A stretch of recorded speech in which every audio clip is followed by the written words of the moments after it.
الحسنى يا خالقنا غفرانا نسألك وأنت الأسمى نأمل عفوك سبحان. أعوذ بالله من الشيطان الرجيم. بسم الله الرحمن الرحيم. الحمد لله رب العالمين وصلى الله على سيدنا محمد وآله الطيبين الطاهرين سيما بقية الله في الأرضين واللعن على أعدائهم أجمعين. خدا کے وجود پر عقیدہ رکھنے والوں کے دلائل کے حوالے سے گفتگو ہو رہی تھی اور عرض ہوا خدا پرستوں کے دلائل میں سے ایک اہم دلیل برہان فطرت ہے، یعنی انسان کی طبیعت، سرشت اور ضمیر خدا کے وجود پر بہترین دلیل ہے. اور عرض ہوا فطرت عربی لفظ ہے اور صاف اور ستھرے طبیعت کو فطرت کہا جاتا ہے. اور علماء کی اصطلاح میں عرض ہوا کہ انسان کے وہ معنوی جذبات اور خواہشات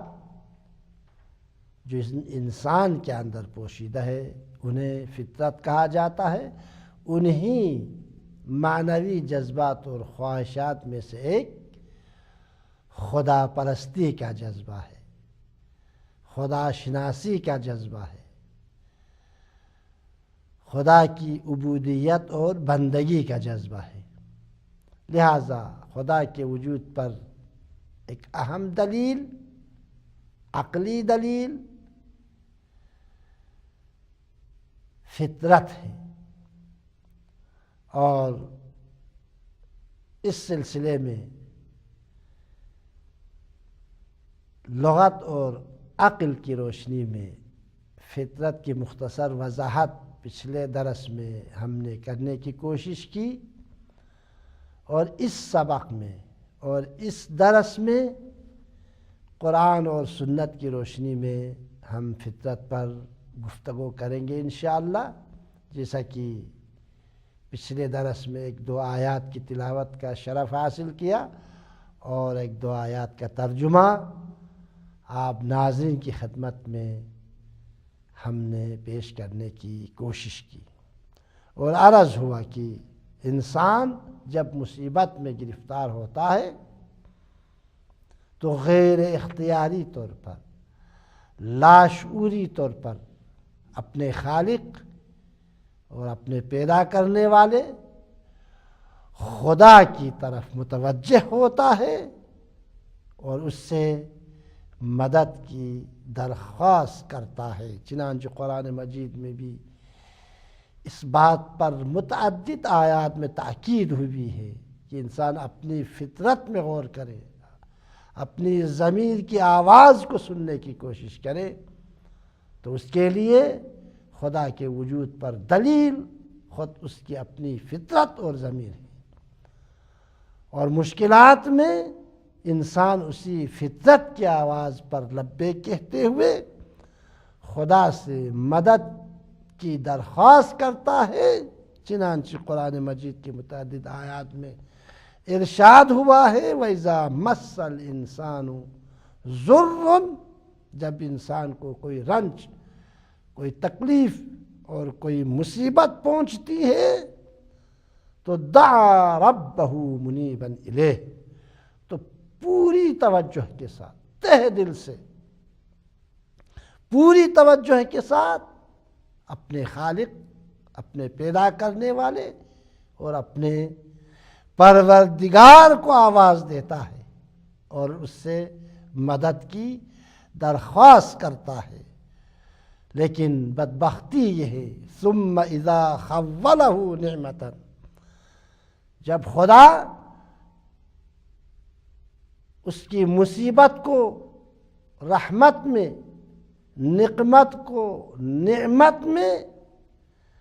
بدل دیتا ہے، اور نقمت کے بدلے میں جب اسے کوئی نعمت دے دیتا ہے اور مصیبت سے نجات دیتا ہے تو نسی ما کان یدعو الیہ من قبل، تو انسان جس بات کے لیے اللہ کو پکار رہا تھا، اپنے خالق کو پکار رہا تھا، یہی انسان اسے یکسر نظر انداز کر دیتا ہے۔ واقعا عجیب مخلوق ہے انسان۔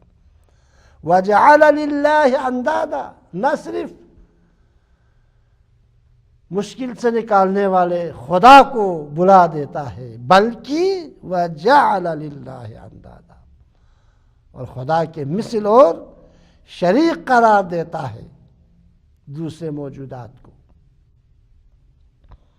اور سورہ روم میں ارشاد ہے وَإِذَا مَسَّ النَّاسُ ضُرٌّ،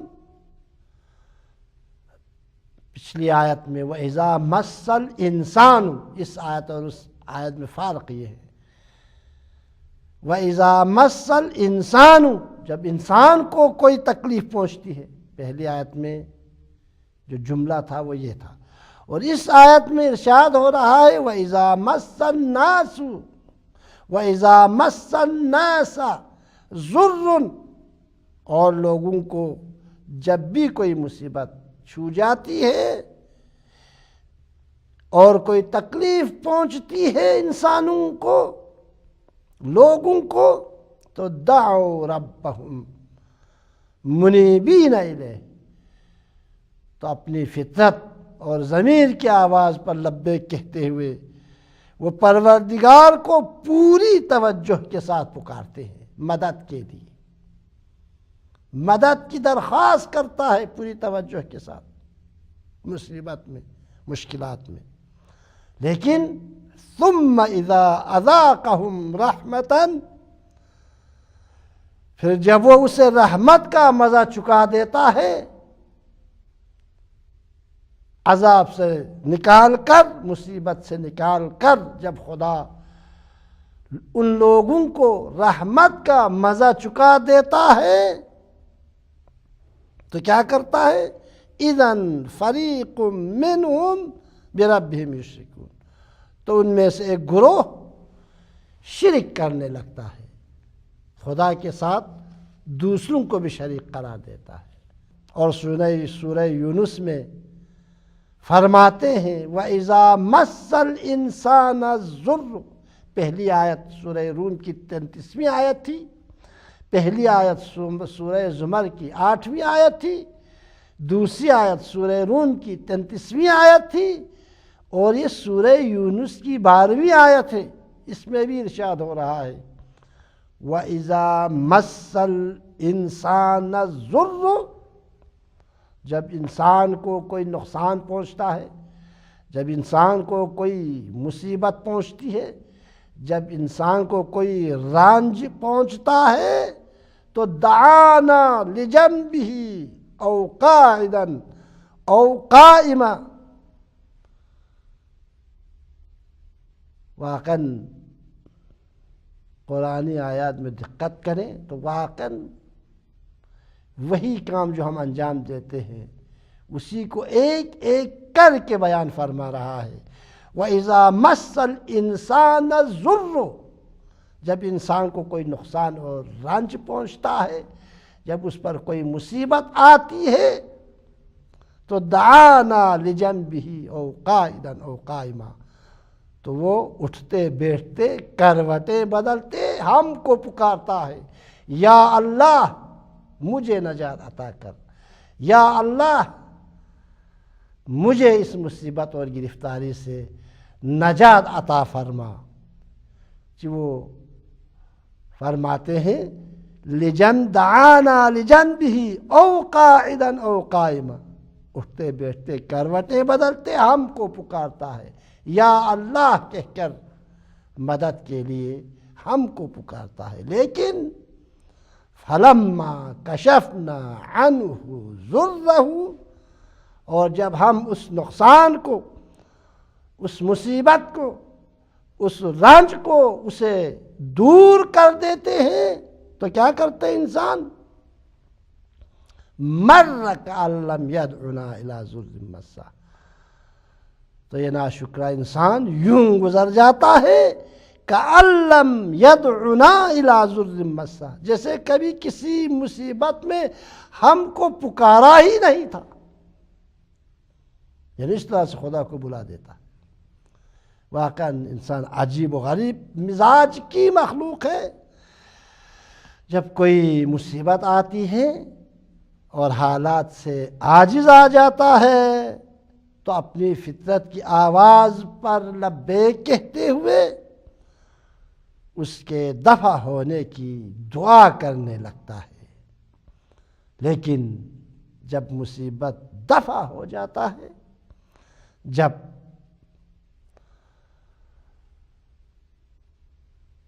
گرفتاری سے نجات حاصل ہوتا ہے، مصیبت دفع ہو جاتا ہے، رنج دور ہو جاتا ہے، تو خدا سے اس طرح منہ پھیر لیتا ہے جیسے اسے پہچانتا ہی نہیں ہے۔ واقعا عجیب مخلوق، ناشکرا مخلوق ہے، اور اس سے کوئی تعلق ہی نہیں ہے۔ اس طرح سے خدا کو فراموش کر دیتا ہے اور خدا سے منہ پھیر لیتا ہے۔ ان آیات کا خلاصہ یہ ہوا، اور ان آیات اور اس کے علاوہ درجنوں آیات، قرآنی آیات اور احادیث اس بات پر دلالت کرتی ہے کہ خدا کا عقیدہ اور خدا پر ایمان انسان کی طبیعت اور فطرت میں موجود ہے، جس پر خود انسان کی عقل دلالت کرتی ہے، اور عقل کے حکم کے علاوہ قرآن اور کے درجنوں آیات اور متواتر احادیث بھی اس بات پر دلالت کرتی ہے کہ خدا کا عقیدہ، خدا پرستی کا عقیدہ، خدا پر ایمان، کسی پیدا کرنے والے پر ایمان انسان کی طبیعت، فطرت اور ضمیر میں موجود ہے۔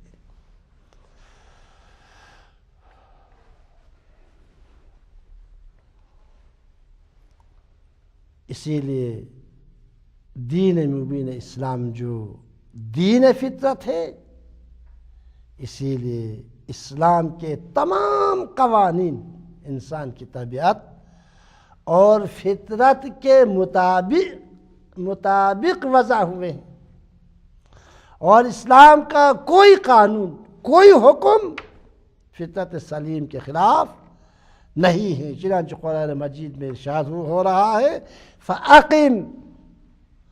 رسول گرامی اسلام سے مخاطب ہو کر خداوند متعال ارشاد فرما رہا ہے قرآن مجید میں فَأَقِمْ وَجْهَكَ لِلدِّينِ حَنِيفًا، اے پیغمبر آپ اپنے رخ کو دین کی طرف رکھیں۔ فَأَقِمْ وَجْهَكَ لِلدِّينِ حَنِيفًا، اے پیغمبر آپ اپنے رخ کو دین کی طرف رکھیں اور باطل سے کنارہ کش رہیں۔ کیوں؟ اس لیے کہ فطرت اللہ التی فطر الناس علیہا، کہ یہ دین، یہ اسلام کا قانون، یہ اسلام کے احکام، یہ دین وہ فطرت الہی ہے جس پر انسانوں کو پیدا کیا ہے۔ فَأَقِمْ وَجْهَكَ لِلدِّينِ حَنِيفًا، کیوں؟ اس لیے کہ فطرت اللہ التی فطر الناس علیہا، کہ یہ دین مبین اسلام وہ فطرت الہی ہے جس پر خدا نے انسانوں کو پیدا کیا ہے۔ لا تبدیل لخلق اللہ، اور خلقت الہی میں کوئی تبدیلی نہیں ہو سکتی۔ ذالک الدین القیم، یقیناً یہی سیدھا اور مستحکم دین ہے۔ دین اسلام سے سیدھا اور مستحکم دین اور قانون کہیں آپ کو نہیں ملے گا۔ مستحکم اور سیدھا دین اور قانون دین مبین اسلام ہے، لہذا آپ اور آپ کے پیروکار اپنے رخ کو دین کی طرف رکھیں اور باطل سے کنارہ کش رہیں۔ ذالک الدین القیم، یقیناً یہی سیدھا اور مستحکم دین ہے، لیکن ولیکن اکثر الناس لا یعلمون، لیکن لوگوں کی اکثریت اس بات سے بالکل بے خبر ہے۔ وہ اپنے بنائے ہوئے قانون کو قانون سمجھ رہا ہے، وہ اپنے بنائے ہوئے قانون اور احکام کو بہترین قانون سمجھنے لگتا ہے، حالانکہ دین مبین اسلام کے مقابلے میں، قانون الہی کے مقابلے میں انسان کے بنائے ہوئے قانون کچھ بھی نہیں ہے، قابل مقایسہ نہیں ہے، لیکن سمجھنے کی ضرورت ہے۔ ولیکن اکثر الناس لا یعلمون، یہ دین سیدھا اور مستحکم دین ہے، سب سے اچھا قانون ہے، سب سے اچھا دستور ہے، سب سے اچھا آئین ہے، لیکن ولیکن اکثر الناس لا یعلمون، لیکن لوگوں کی اکثریت اس بات سے بالکل بے خبر ہے۔ اور بھی بہت سی آیات ہیں، چونکہ وقت کے دامن میں گنجائش نہیں ہے، آیات کے سلسلے کو یہیں پر روک دیتا ہوں، اور ایک دو روایت جو اس بات پر دلالت کرتی ہے کہ خدا کے وجود فطری امر ہے، خدا پرستی فطری امر ہے، خدا کے وجود پر بہترین دلیل خود انسان کی فطرت اور طبیعت ہے۔ چنانچہ رسول گرامی اسلام کی وہ مشہور حدیث جس میں پیغمبر اکرم صلی اللہ علیہ وآلہ وسلم حضرت محمد مصطفیٰ صلی اللہ علیہ وآلہ وسلم نے فرمایا، یہ ان احادیث میں سے ہے جو متواتر نقل ہوئی، شیعہ سنی تمام فرق اسلامی نے اس حدیث کو نقل کیا ہے کہ رسول گرامی اسلام نے فرمایا، قال رسول اللہ صلی اللہ علیہ وآلہ وسلم، کل مولود یولد علی الفطرہ، ہر بچہ فطرت سلیم پر پیدا ہوتا ہے۔ کل مولود، جو بھی بچہ دنیا میں آتا ہے، چاہے وہ بچہ مسیح کے گھر میں آئے، چاہے وہ بچہ یہودی کے گھر میں پیدا ہو جائے، چاہے وہ بچہ بت پرست کے گھر میں آئے، جب وہ اس دنیا میں آتا ہے، پیدا ہوتا ہے،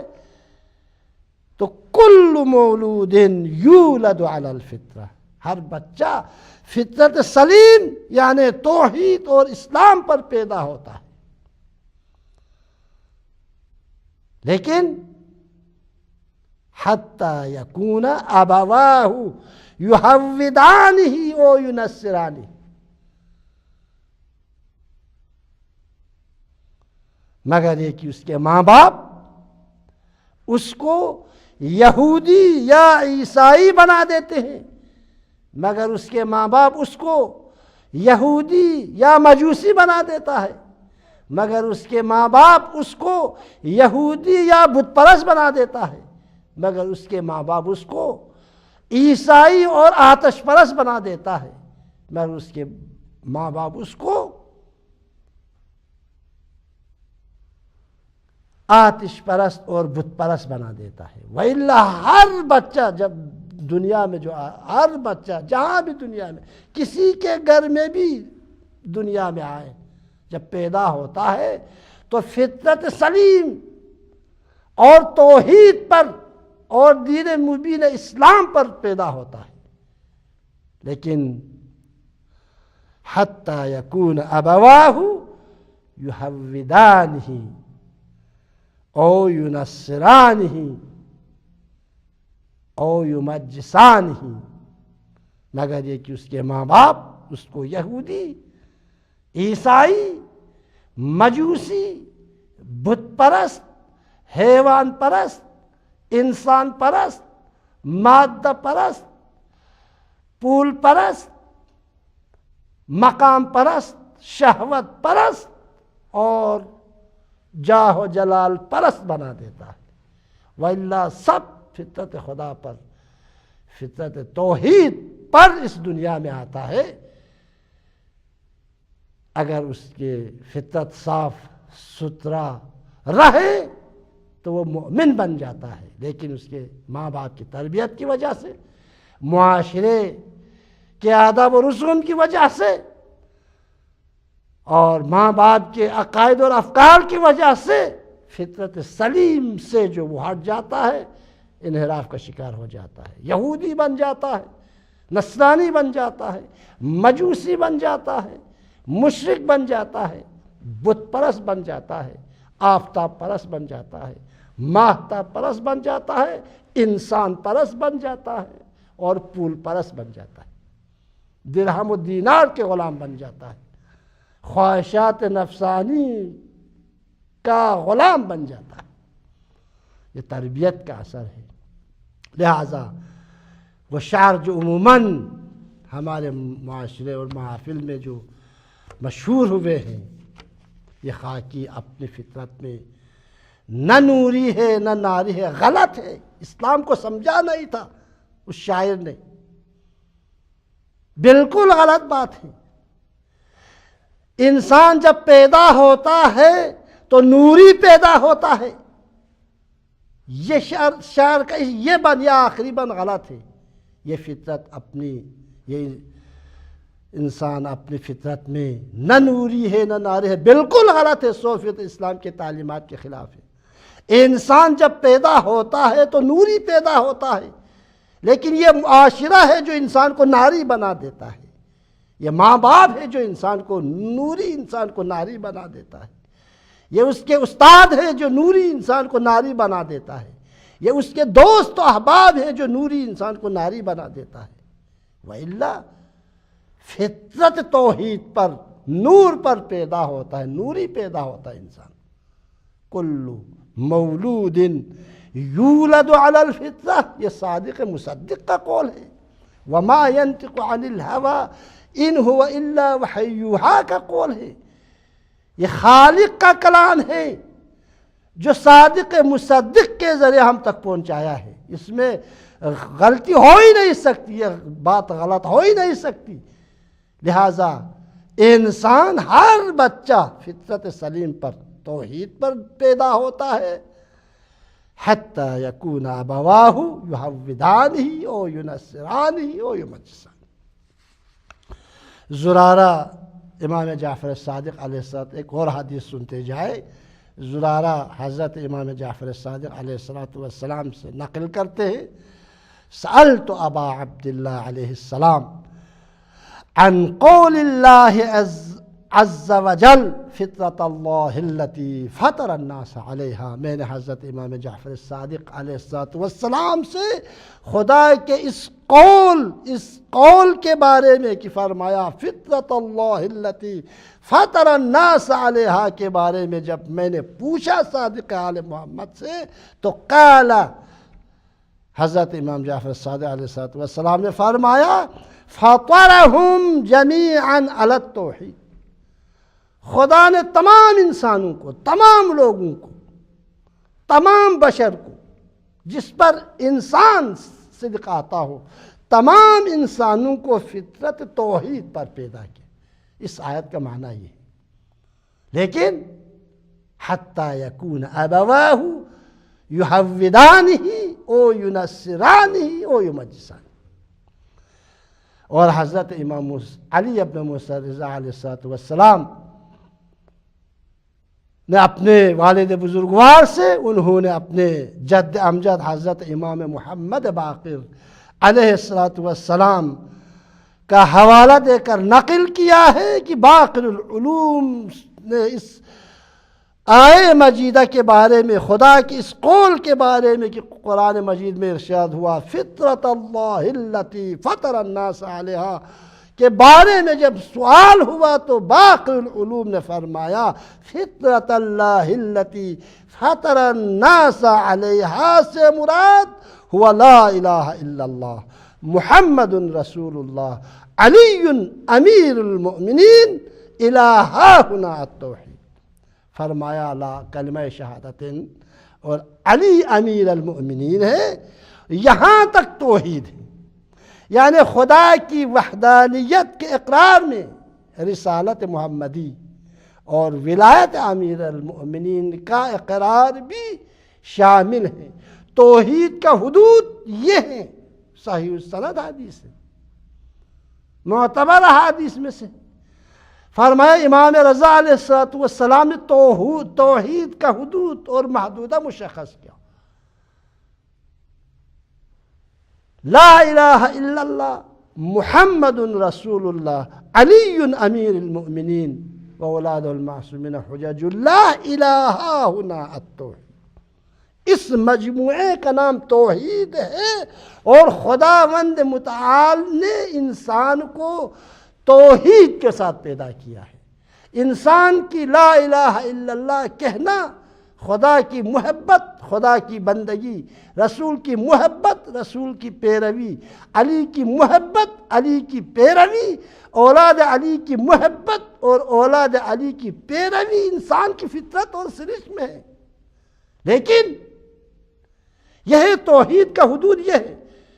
لا الہ الا اللہ، صرف لا الہ الا اللہ کا توحید مکمل نہیں ہے. محمد رسول اللہ صلی اللہ علیہ وآلہ وسلم کا پھر بھی توحید ناقص ہے، مکمل نہیں ہے جب تک علی امیر المؤمنین کا نعرہ اس کا اقرار نہ کریں. اسی لیے غدیر خم میں، کل غدیر کا دن ہے، کل 18 ذی الحجہ ہے، پرسوں. اسی لیے غدیر کے دن یا ایھا الرسول بلغ کے بعد الیوم اکملت لکم دینکم واتممت علیکم نعمتی کی آیت نازل ہوئی. تمام شیعہ سنی مفسرین نے نقل کیا ہے. یہ غدیر میں علی ابن ابی طالب کی بیعت کے بعد نازل ہوئی ہے. الیوم اکملت لکم دینکم، توحید آج سے مکمل ہو گئی، دین آج سے مکمل ہو گیا. وَإِلَّا امیر المومنین کی ولایت کے اقرار کے بغیر، امیر المومنین کی امامت پر عقیدہ اور اس کے اقرار کے بغیر اس کی مسلمانیت کامل نہیں ہے. اس لیے کہ وہ دین کامل نہیں ہے، ناقص دین پر عمل کر کے وہ نجات حاصل نہیں کر سکتا. لہٰذا خدا کی وحدانیت کے اقرار میں رسالت محمدی اور ولایت امیر المومنین کا اقرار بھی شامل ہے. یعنی جس طرح توحید فطری ہے، اسی طرح نبوت اور امامت پر عقیدہ اور ایمان بھی ایک فطری امر ہے.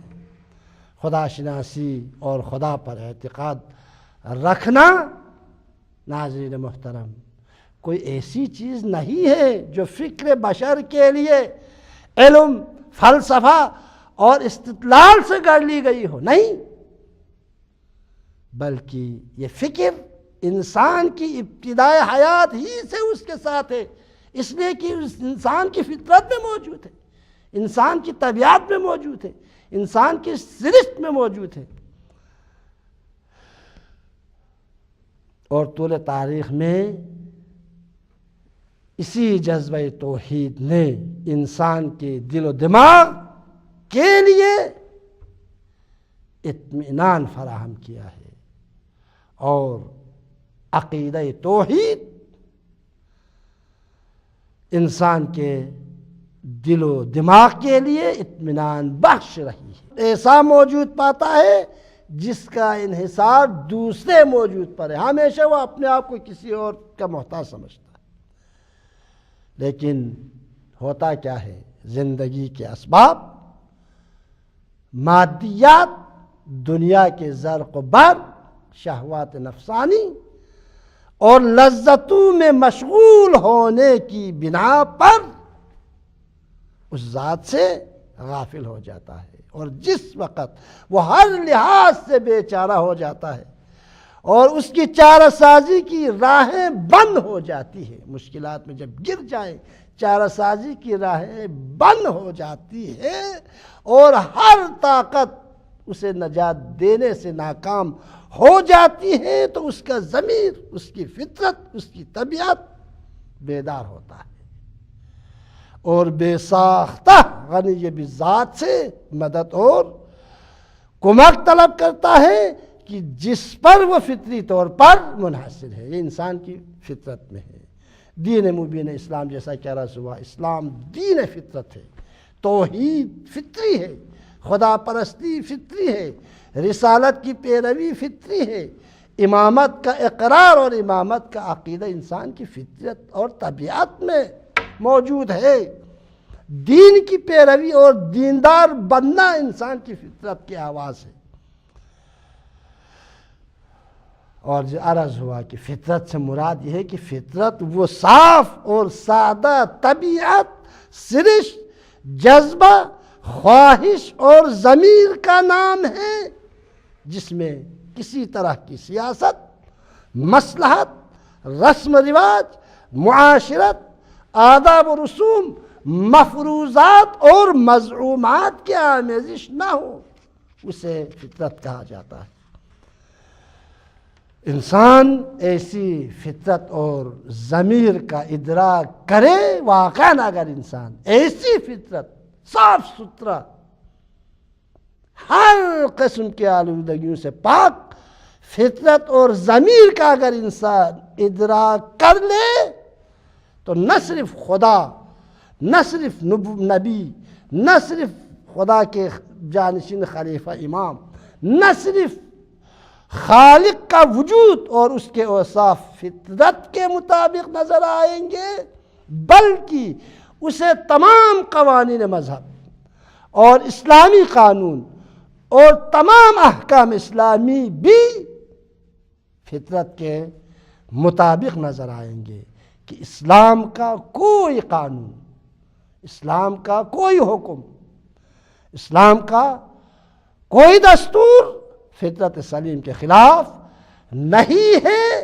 جس پر خدا نے انسان کو پیدا کیا ہے۔ انسان اس کو درک کر لے گا۔ بہرحال انسان کی اپنی کمزوری ہے کہ اس نے اپنی ضمیر اور اپنی فطرت کو صاف اور سلیم نہیں رہنے دیا،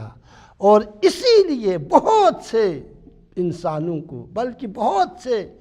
مسلمانوں کو، بلکہ بہت سے مومنین کو جو اپنے آپ کو مومن سمجھتے، جو اپنے آپ کو مسلمان سمجھتے، مشرکین کی بات چھوڑیے آپ، بہت سے مسلمانوں کو، بہت سے مومنین کو جو اپنے آپ کو واقعا مومن سمجھتے ہیں، اپنی کمزوری کی وجہ سے، اپنی ضمیر اور فطرت کو سلیم نہ رہنے دینے کی وجہ سے، صاف نہ ہونے کی وجہ سے، بہت سے مسلمانوں کو، بہت سے مومنین کو اور بہت سے انسانوں کو یکتا پرستی کا عقیدہ اور مذہب کے احکام اور قوانین خلاف فطرت نظر آنے لگے ہیں، جبکہ حقیقت اس کے بالکل برخلاف ہے کہ توحید اور خدا پرستی فطری ہے، انسان کی فطرت اور ضمیر میں موجود ہے، اور اسلام کا تمام قانون، تمام احکام اور تمام دستورات فطرت سلیم کے مطابق ہے۔ خداوند متعال کی بارگاہ میں ہم دعا کرتے ہیں کہ حقیقی معنوں میں انسان کو اپنی فطرت کی آواز کو سننے کی توفیق عنایت کرے، اور اس فطرت کی آواز پر لبے کہتے ہوئے حقیقی معنوں میں خدا کے رسول کی معرفت